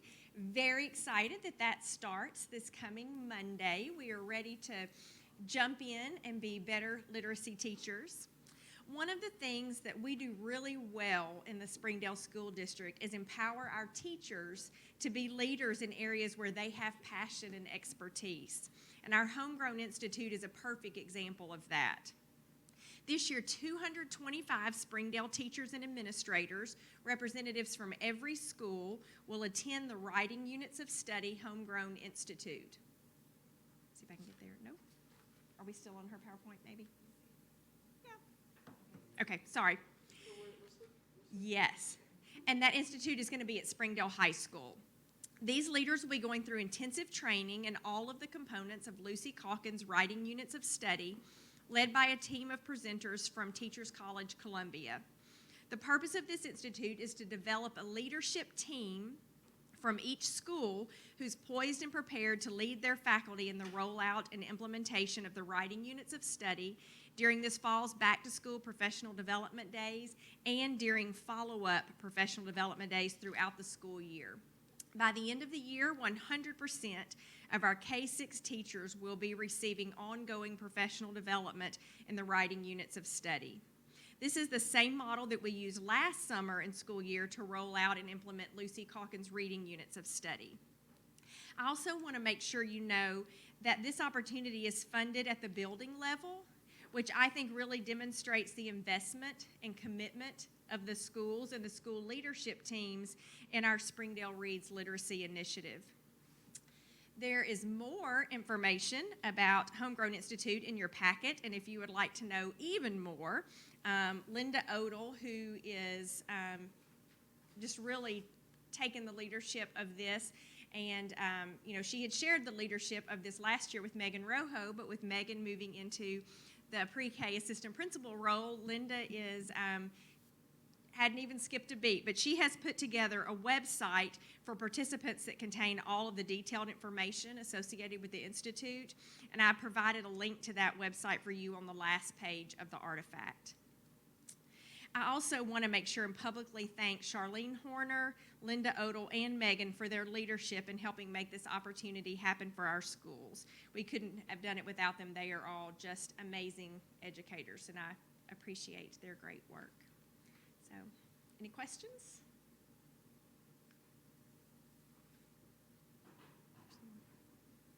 Is that Lucy Calkins as well, or is it? Yes, it is. It absolutely is. Yes.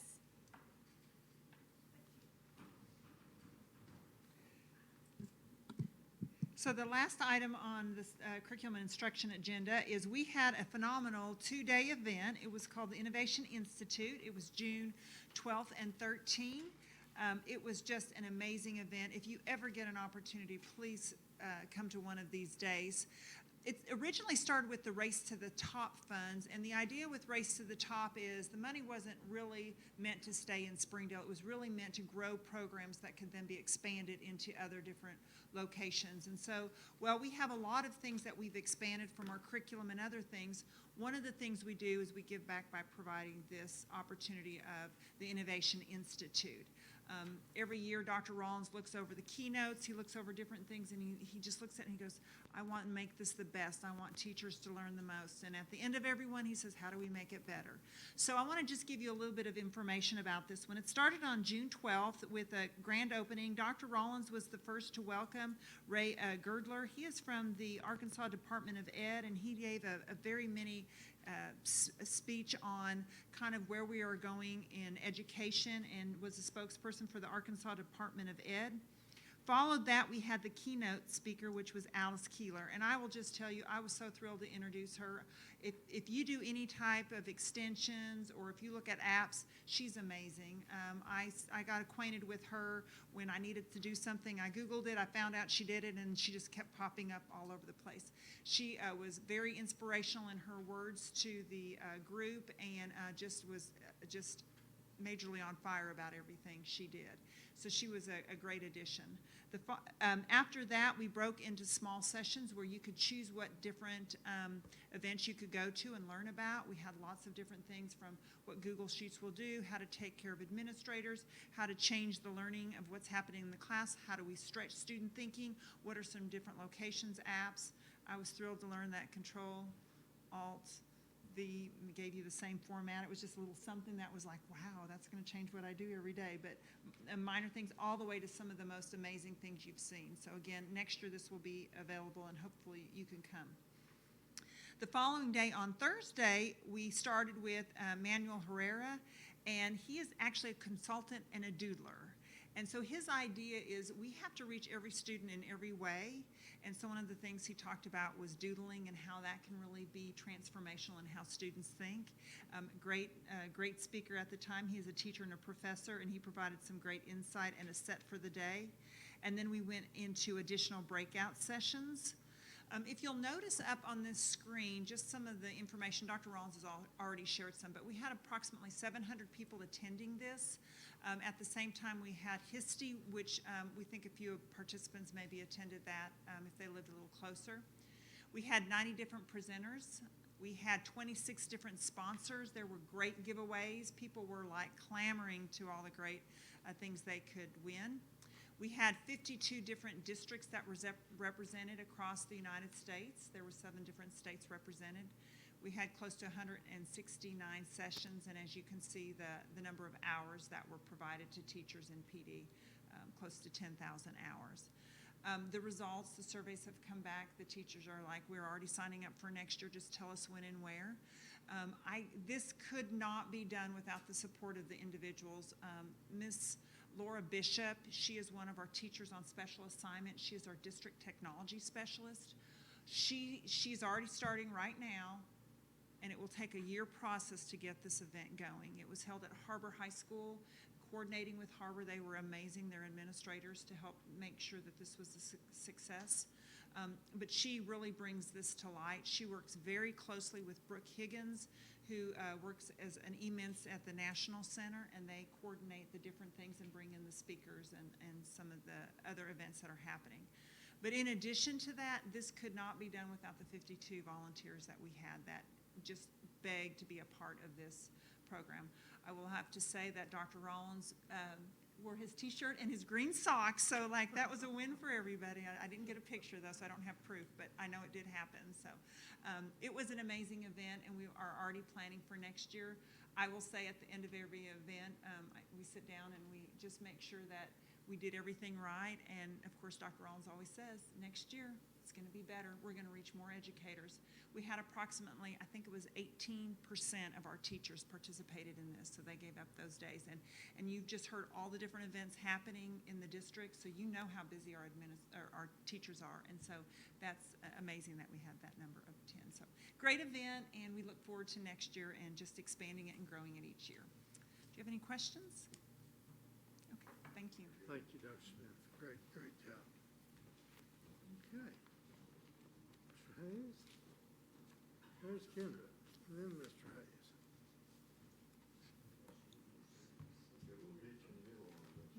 I broke my big toe. Good evening. I have several items for you tonight. The first item is looking at the annual school election date. You may remember after the 2017 legislative session, the legislature gave school districts the option of having their school election in May or in November. After that session was done, you all acted as a board and chose May.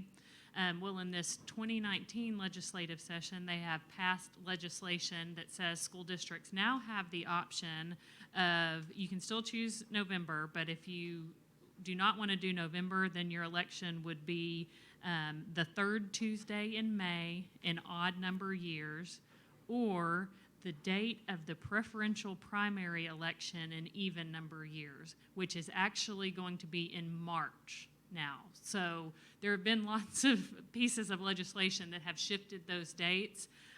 So what that means for 2020 is that there will be an election on March 3rd of 2020. So,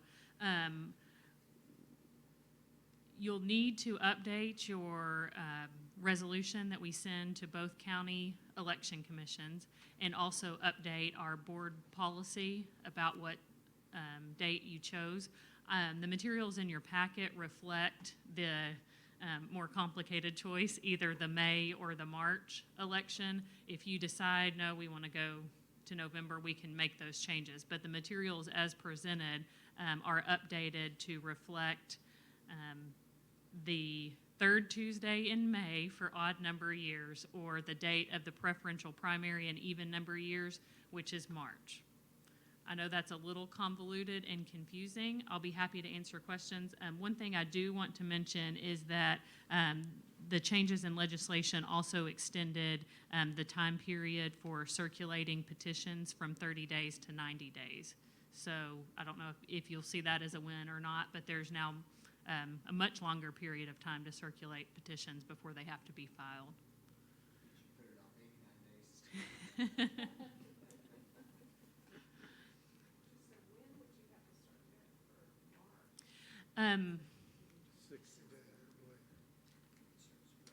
Well, it would be, I don't know. Actually, Mr. Hayes and I talked about that today as far as budget publications and what that timeline shifts to. I don't have those dates in front of me, so I don't want to mislead you. But what typically happens is, and what I expect this fall, is we'll get an election timeline that we can work from that backs all those dates up. So I'll keep you informed of those dates as we have better information on that. I believe that we have to publish the budget 60 days prior to the election. Okay. What questions do you have? So are there two options, the November or the one that changes every other year? Yes. Yes, there are no longer the standalone September elections that were several years ago. If there are no questions, I would ask that you approve the updated resolution and board policy to reflect the change to the election date.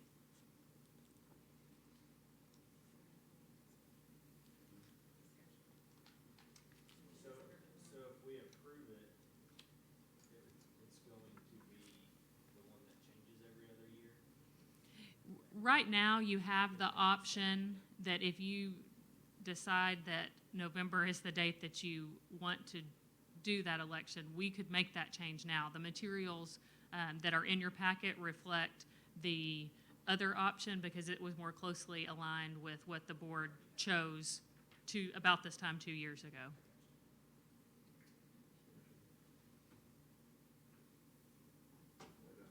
I just wondered if anybody had, I mean, I don't know what the pros and cons necessarily are.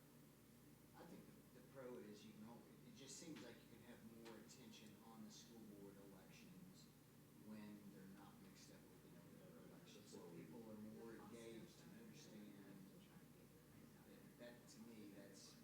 Yeah, that was the discussion that you all had when 2 years ago was there is a much higher voter turnout at a November election, but they may not be necessarily the most informed voter on a school election because they're showing up to vote for whatever elections on the ballot. So that was the discussion that occurred 2 years ago.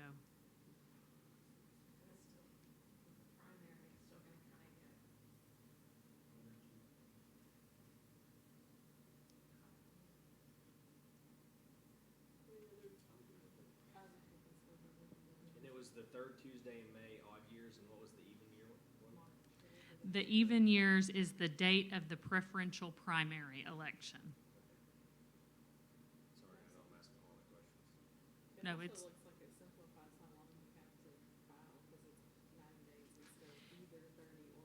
Yes, I think the election world did try to streamline some things with the legislation to make it more similar for all of the elections. I make a motion that we accept the changes as presented. Second. So we have a motion by Mrs. Cook and a second by Mr. Emerson.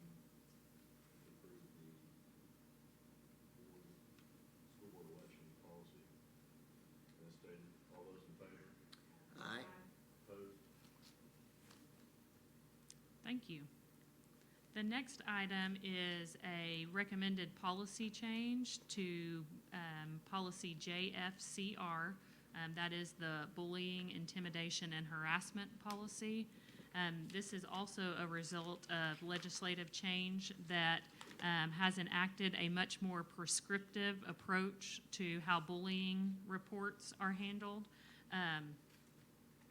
So what that will look like is when a credible report of bullying is made, the administrator will have to investigate that report and write a written report that's then provided to both parties and their parents. Now, there will obviously have to be some redactions that take place because we can't disclose student information to other families, but the approach that's outlined in the legislation is much more prescriptive than what our administrators have had before. So the policy change reflects the legislative change, and the language in the policy mirrors almost exactly the recommended language from the School Boards Association on this one. And you'll see that all the strike-throughs at the bottom are just striking through the old policy and implementing the new policy. Do you have any questions on that?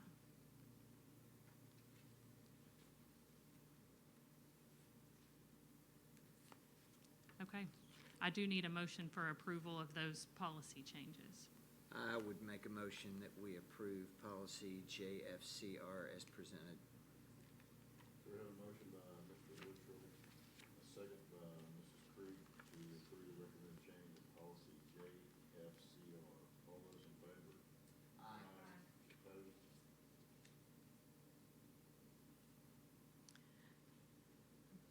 The next item, I did this last year, and I think it's good information to kind of see an overall picture of students in and out of the district. You'll see several tables there. The first one is the number of students that submitted school choice applications that we just completed that cycle. You'll see the districts they're from and numbers in and out of the district. It's a pretty basic table. You'll also see the number of board-to-board transfers from last year. And so I understand that these are not perfect comparisons because the board-to-board transfers are the transfers that have been completed over the past year.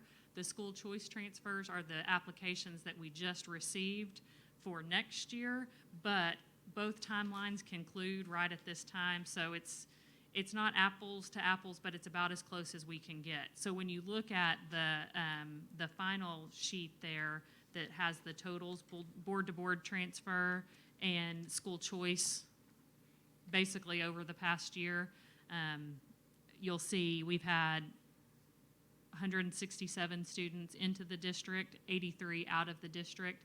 Those numbers are almost identical to what we had last year, so very similar. Do you have any questions about? It is just that simple. You look at Batesville, we are net one up in the Batesville School District. We had nobody transfer, so it's that simple. Yes. It is that simple. Yes, this is very, 58 and 51 is a net 7. yes. plus. Yeah, we didn't do a net number, but that it is that simple.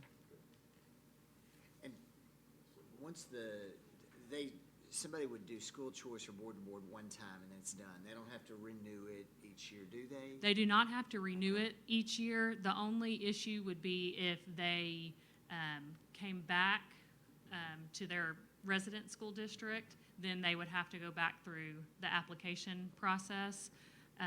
But that would be the only thing. So if they break the transfer, for lack of a better word, then they would have to reapply. Okay. Thank you. You're welcome. So do your numbers for the school choice include everybody who's already doing it, or is that just new applications? Just new applications. It does not include everyone who's already participating. I honestly don't know that we have a great number for everybody that ever participated because students move, may have gone back to their resident district. So this is just new applications that were submitted by May 1st of this year.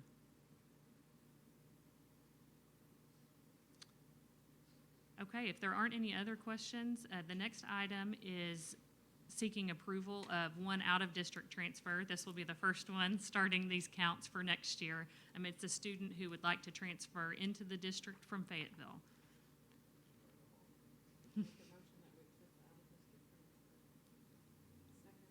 So a motion by Mrs. Creek, second by Mrs. Cook to accept the transfer request. All those in favor? Aye. Opposed?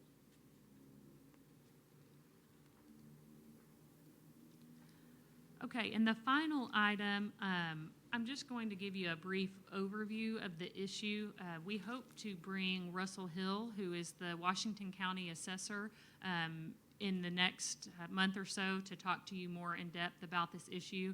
In my opinion, he's the expert on the issue in the area. He's the one that brought it to Dr. Rollins' attention and has really been a partner with us in studying the issue. But tomorrow in Pulaski County, there will be a hearing about the assessment of several Walmart stores in Pulaski County. So Walmart has appealed those assessment values in Pulaski County, and the process eventually makes its way to circuit court, which is what they will do tomorrow. If Walmart prevails, their property tax liability in Pulaski County will decrease by 50%.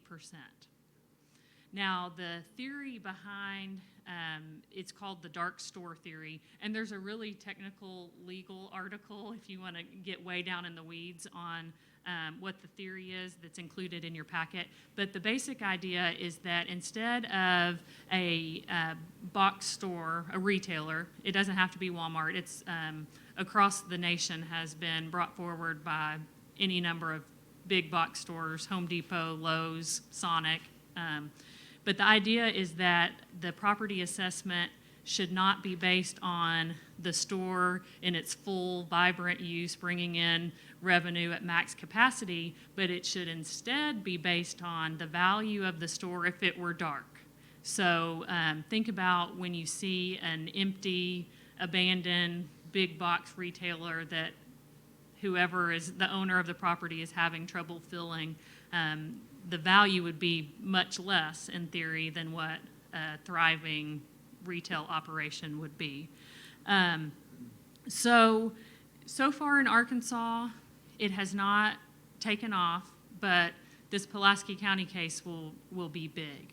Now, what that means for the school district is that if the district has a lower property assessment, the state is going to have to, two things for the school district. Number one, on the first 25 mills, which gets us to the foundation funding amount, the state's going to have to make up more of the difference because they're constitutionally obligated to get to the foundation funding amount based on 25 mills. And now I'm wading way out of my territory into Mr. Hayes, but he'll rescue me if I need to. The second piece of it would be our remaining mills that are over the 25 mills that are required by the state.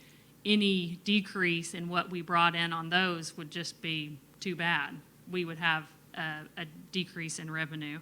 Mr. Hayes did a kind of worst case scenario calculation of what if the commercial property assessment value in our district decreased by 50%. So the idea is taking the 50% number from the Pulaski County case and taking it way down the road, but it would be a decrease in revenue of over $3 million a year for the district. So Mr. Hill is working, I think, about as hard as he can to scream and yell about it. Dr. Rollins is working to get him in front of superintendents as much as he can, because really it's school districts across the state that are going to suffer if this argument takes off. It's still very preliminary. Even no matter what happens in the Pulaski County case, we're hearing that both sides will appeal up to the Arkansas Supreme Court. So this is going to be an ongoing thing, but it's definitely something that Dr. Rollins is watching very closely, and we're watching as closely as we can, and we'll keep you informed. Like I said, we're hoping to bring Mr. Hill before you in the next month or so he can really get down in the weeds with you and answer questions. But definitely want to make sure you know that this issue is out there and could have significant financial impact. Not just, this is a statewide issue. So Dr. Rollins is trying to make everybody in the state aware of it as best as he can. What questions do you have? I'll do my best to answer them. I'm just curious, so the case in Pulaski County, again, with the 3 Walmart stores, are those 3 stores operating right now? I believe so. But then they're, Yeah. but they're asking that they be considered dark stores with no ongoing business inside of it. I mean, I guess I've heard the argument before when there's a 100,000 square foot vacant building that used to be XYZ retailer.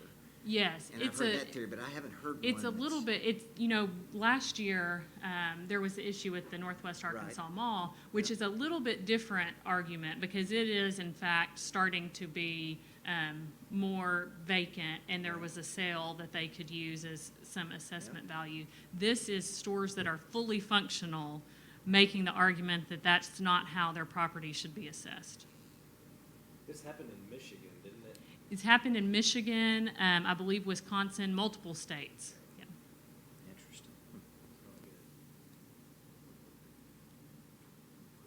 So it would cost the state more money too, right? Yes, and I've reached out to the state to see if it's on their radar, and they said yes and no, basically, that it's on their radar, but they're not moving to do anything about it at this point. Okay, if there aren't any other questions, we will keep you updated as best we can on this issue. And We'll work very hard to see if Russell can meet with us on the 20th. That'd be a good idea. okay, thank you.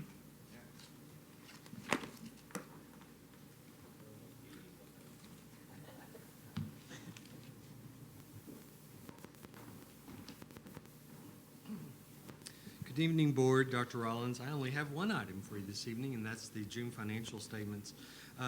We are still making some entries to June. We are paying some final bills that are coming in with June dates. We have a few receipts to post, but by and large, what you have in front of you is the where our district ended. A good year for us, as y'all saw. The revenue came in a little ahead of what was budgeted. Expenditures came in below what was budgeted. Those are both good things. And so we have a strong operating balance, are going to be increasing that somewhat, as well as being able to afford a transfer to the building fund. I'll be happy to answer any questions you may have.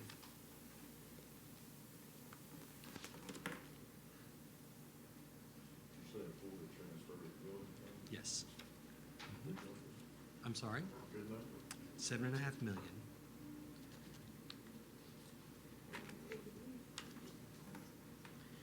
That's great. I'll just comment again, Kelly, you and everybody else that's involved with the fiscal responsibility of the school district, great job.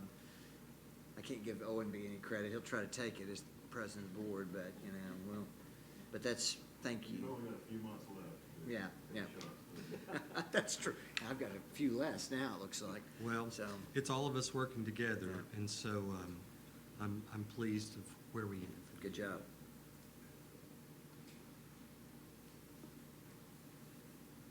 I'll make a motion to approve the financials as presented. Have a motion by Mr. Emerson, a second by Mrs. Creek to approve the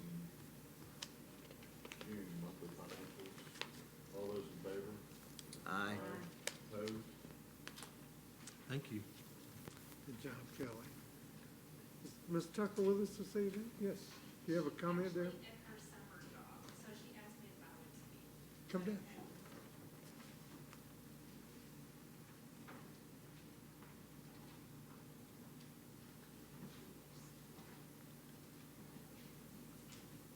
I'm so glad you're still here, Heather. I just wanted to say that I love going to Parson Hills, and I love Heather Cooper. I don't know, something, we just clicked, and I just felt like I had such a special relationship with her, and the things that she does at that school are amazing.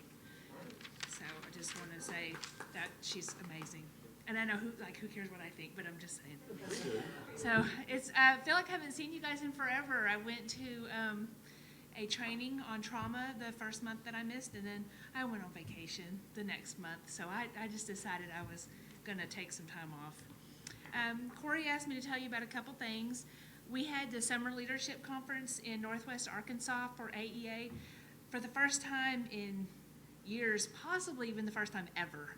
And we were nervous about it, but it was a huge success. Everybody loved being here. That is a time for all of the people across the state to come together and really grow our leadership. We're trying to make sure that our educators, all educators, doesn't matter if you're a bus driver, cafeteria, it doesn't matter what your position is, that you are working for public education at the local, state, and national level. So we're trying to get everybody, I constantly am working toward legislative session, even though we just got over it. I'm like, we got to get everybody on board for the next one. In February 2018, there was a report that came out that said that children in Arkansas are more likely to go through an adverse childhood experience than in any other state in the United States. I read that 3 months ago, and I don't know, I felt chills, and I still feel chills now. I went to a training 3 years ago about trauma and cried all night the next day and wondered, what can I possibly do? It became my passion. I started doing research, started doing trainings for teachers. I had a training today and was completely honored to have Kathy McFetridge at my training. I saw that she had signed up, and I almost fell over. And she walked through the door today, and I was just like, I'm so honored you're here. But she came because she cares about our kids, and she cares about our teachers, and she wants to make sure that the state knows what's going on. And she sat there for 3 hours today in my training. I was so honored. I also have met with Mrs. Tischer and Mrs. Childress, who I am looking forward to working with, and shared my passion on this. They gave me some names, and we're actually going to meet Monday, a group of counselors, and we're going to put all of our knowledge together and see what we can put together for a toolkit to take from Springdale for the state, and take Springdale and say, this is the leader in the state, this is what we're doing for trauma, now Arkansas, you do it too.